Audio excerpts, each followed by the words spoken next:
10월 27일 이스라엘 정부는 바이든 미 행정부의 비난에도 불구하고 서한지구의 유대인들을 위한 3,000채의 주택 건설을 추진했습니다. 요단강 건설을 승인하는 국방부 상급계획위원회는 우선 1,804세대의 건설에 대한 최종 승인을 하였으며 또 다른 1,326세대는 계획 과정의 후반부에 추진될 것으로 밝혔습니다.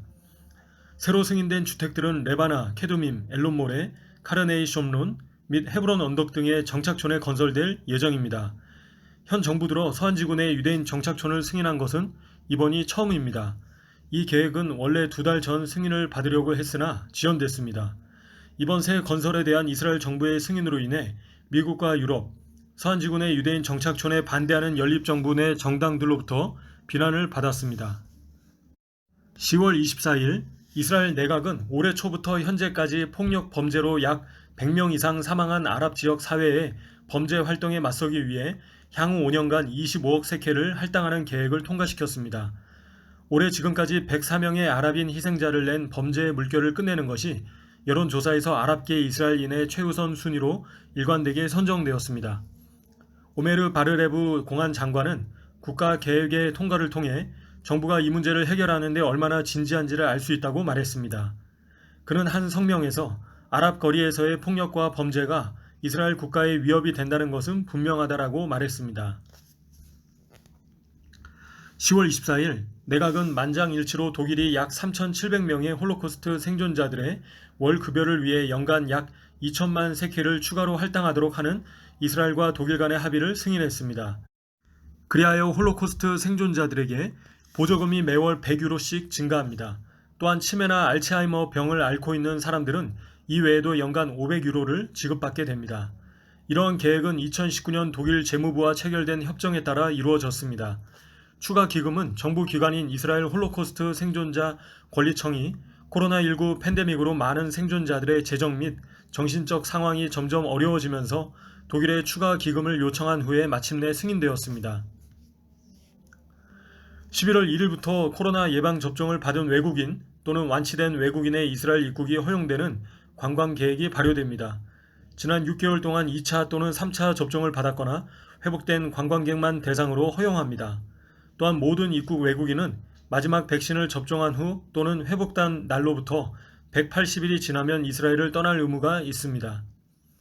이스라엘에 입국하기 위해서는 세계보건기구가 승인한 예방접종 증명서를 제시해야 합니다. 관광객이 어떤 백신을 맞았든 이스라엘 입국은 마지막 백신 접종 후 14일이 지나야 허용됩니다. 백신 접종 외에도 비행 72시간 전에 실시한 PCR 검사 음성 판정 결과를 이스라엘 입국장에서 제시해야 합니다. 단 이스라엘 도착 전 14일 동안 적색 상태로 분류된 국가를 방문한 외국인은 입국이 금지됩니다. 입국 후 벤구리온 공항에서 또 한 번의 PCR 검사를 수행하고 음성 결과가 나올 때까지 격리를 유지하거나 24시간을 기다려야 합니다.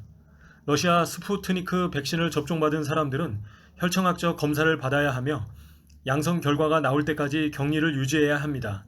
이스라엘 체류 중 코로나 확진 판정을 받은 외국인은 회복 기간을 위해 보건부 내 병원으로 이동해야 합니다.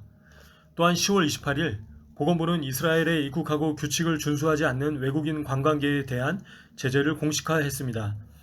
예방접종을 받지 않았음에도 이스라엘에 도착하여 입국을 시도하는 관광객은 추방되고 몇 년 동안 이스라엘 입국이 거부됩니다.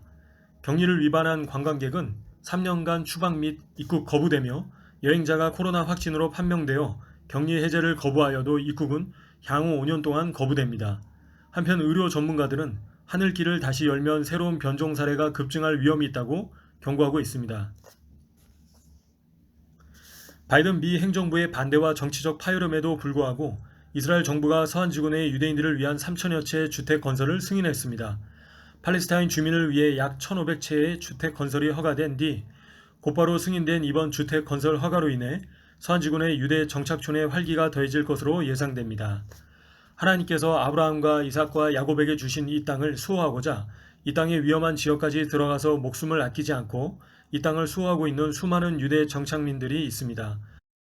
종종 서한지구 내 이 유대 정착민들과 팔레스타인과의 물리적 충돌이 있습니다. 이스라엘과 예루살렘의 안정과 평안과 보호를 위해 기도 부탁드립니다. 특별히 이 땅을 지키고자 목숨 걸고 싸우는 이 유대 정착민들을 위해 기도해 주시길 부탁드립니다. 하나님께서 이 백성에게 영원히 주시기로 약속한 그 언약에 대해 연립정부의 지도자들과 의원들이 성경을 통해 바로 깨달아 이 땅을 나누는 일에 참여하지 말고 이 땅을 이 백성에게 되찾는 데 연합하여 함께하도록 주의 종 아브라함과 이삭과 이스라엘을 기억하소서. 주께서 주를 가리켜 그들에게 맹세하여 이르시기를 내가 너희 자손을 하늘의 별처럼 많게 하고 나의 허락한 이 온 땅을 너희의 자손에게 주어 영영한 기업이 되게 하리라 하셨나이다. 출애굽기 32장 13절 말씀.